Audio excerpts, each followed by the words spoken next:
That does some autofocus, yeah. Okay. So we're recording. This is the orientation that we originally had. And you can see the, see if I can do this. This looks like matrix, or where there's this round part that goes up here. Looks like matrix underneath it. So I'm going to rotate it around now to the other side. And incidentally, if I move it back and forth, you can see how it's not just smooth grooves, but there's little dimples in it. There you can kind of see that. It's difficult to get it with this iPhone, but we're going to tip it over now. And this is what might be the ventral side of what I'm thinking most likely a crab, and then it's a box, and you can see the sharp edge where the two sides meet. I'm going to see if we can get this focused. So this is like the crab is like a box on legs. And we're now looking at what I'm thinking might be the dorsal side. And I'm going to turn it around. So this edge here has 6 bumps on it, if I can get the pointer. There's a series of bumps here. This would be the anterior end of the crab, if it's a crab. And again, we've got a break in the surface tissue, and this might be matrix, which is just simply polished by the inside of the mold of the crab carapace, if that's what it is. But you can see how this doesn't reflect. This little gray round circle is more of a like matrix. It's like a break in the rest of the. So I'm going to continue to tip this over and rotate it. You can see the overall shape. It's like this is the posterior end. I'm going to keep rotating. Here we're going back to the ventral side, which is the side that we originally saw. I'm going to rotate it this way. You can see these little dimples in the, if I can get the pointer in there again, along the fold. There's little dimples in there. So I'm going to just rotate this around. And if you're viewing this video, you can pause it at different points, and you can see how that edge comes up. And I think that might be the anterior end with those ridges on it. Here's the overall shape. And then here's the back.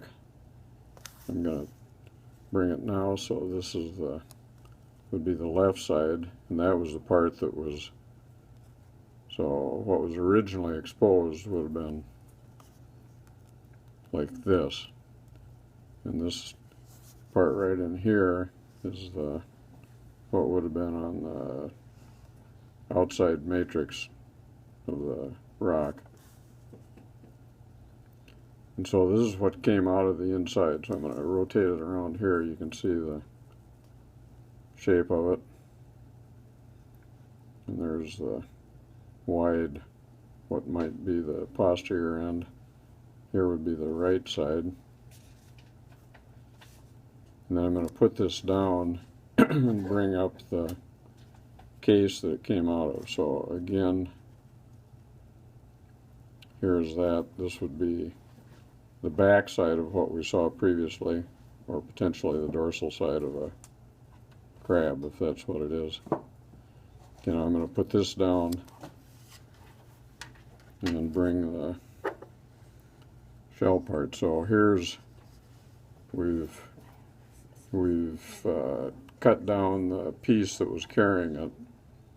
Now I'm showing, this is it's a kind of a shell material, but it doesn't look like a mollusk shell.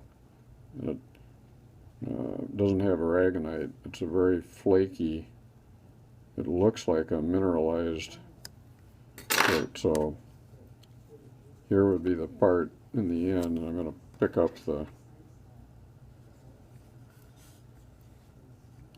So here's the way we originally found it, and that would have fit down inside.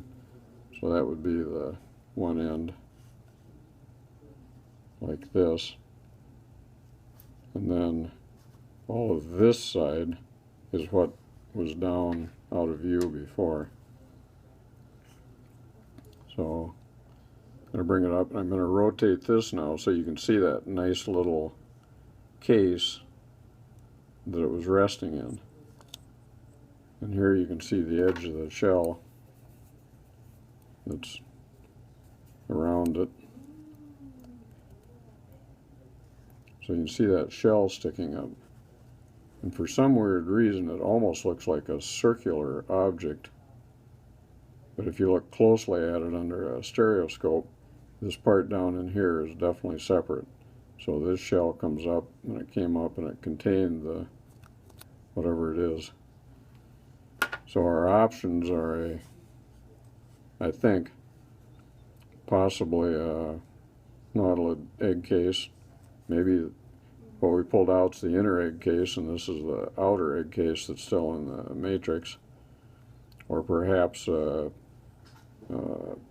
crab shell, probably one that was molded, and then what we're looking at might be a cast on the inside.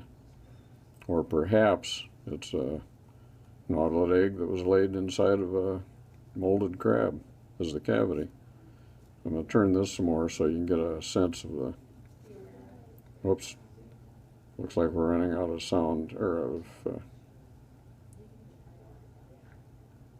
I don't know if it's still recording or not. We'll try it. But anyway, you can see that deep case that's in, and you can pause this at any point. And we're going to take pictures that show the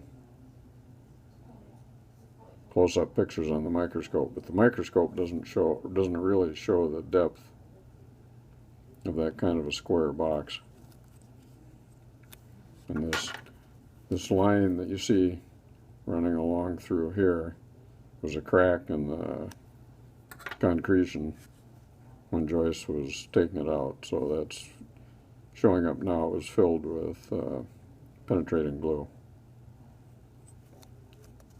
Anyway, so I'll turn this around. Oh, and you can see over here there's another portion which before we weren't paying any attention to, which if this is a molded crab shell, might be the other part that's deflected back. So the shell material in this is very similar to the shell material in this, as if this were the other side that would have folded over on that in life. Okay, so there's that. I'm going to turn the specimen around like that. And then I'm going to do one last go around with the specimen.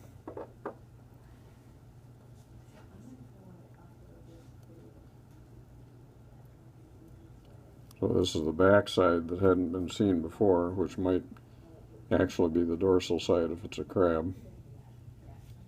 And then you see this very sharp line between the what might be the dorsal and ventral side. And then this was the original.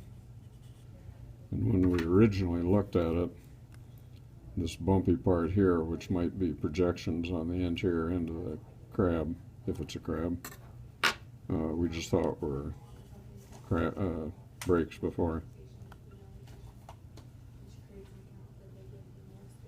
So one more rotation, then I'll quit.